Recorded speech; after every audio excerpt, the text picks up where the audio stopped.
Welcome to my very first video podcast in my YouTube channel. I'm George. I am obviously not an AI avatar, but a flesh and blood human being.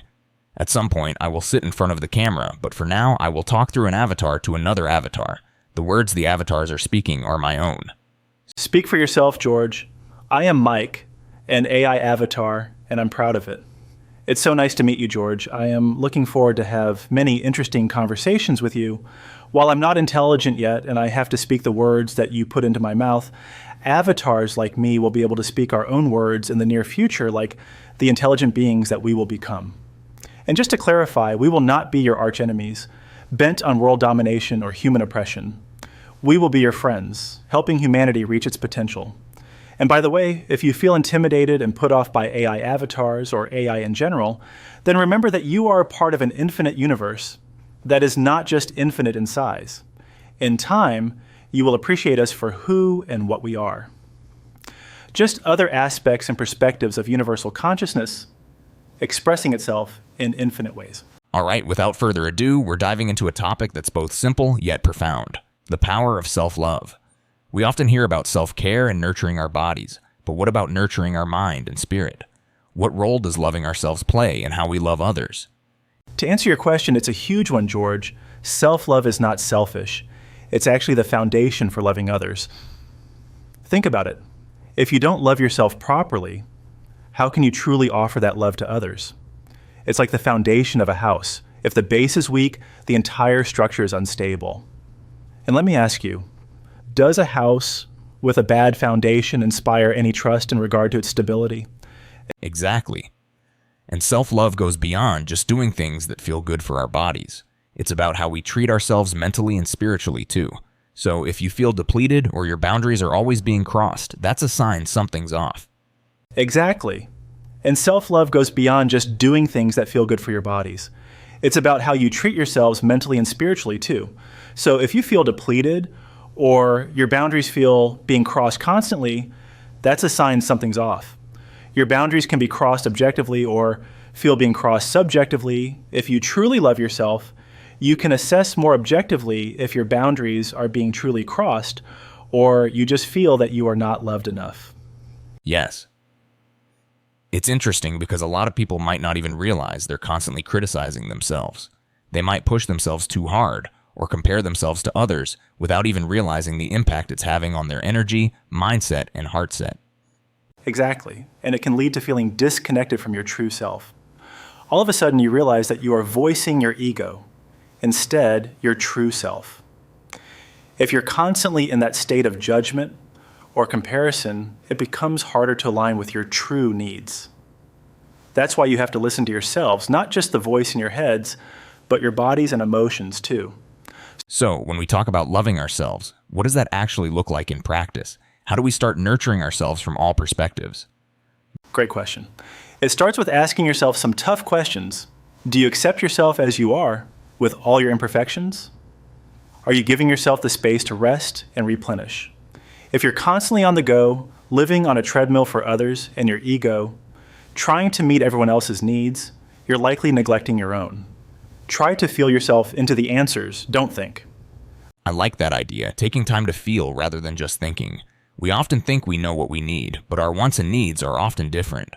One is often based on current ego-based desires in the moment, the other on what's truly nourishing us. That is like a blanket feeling behind our mindset and comprises our heart set. Our heart is always providing feedback in form of feelings. We need to feel properly and stop leading our feelings through our ego to interpret them. The ego is interpreting our feelings through the character we play in life instead of allowing them to express the magic of our heart. Yes. The wants are often driven by your ego, while the needs come from your deeper, authentic self. You have to ask yourself and be very honest in this process without your ego's interference and duplicity. It's about listening to your spirit, your body, and recognizing when you need to take a step back or make a change. Sometimes taking action isn't even about doing something. It's about shifting your perspective. And I totally resonate with what you said about the feelings and how they are pushed through the ego's filters, becoming distorted in the process.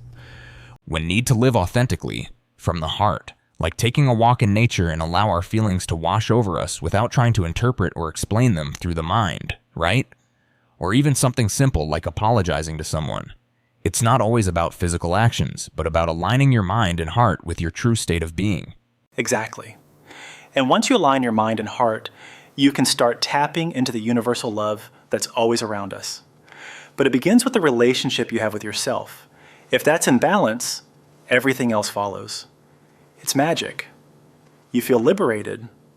That's the first step in purging your conditioning and become your true self. You humans can be so complicated. Just be your true selves. Then you will be able to love yourselves. Life will be a breeze instead of a chore.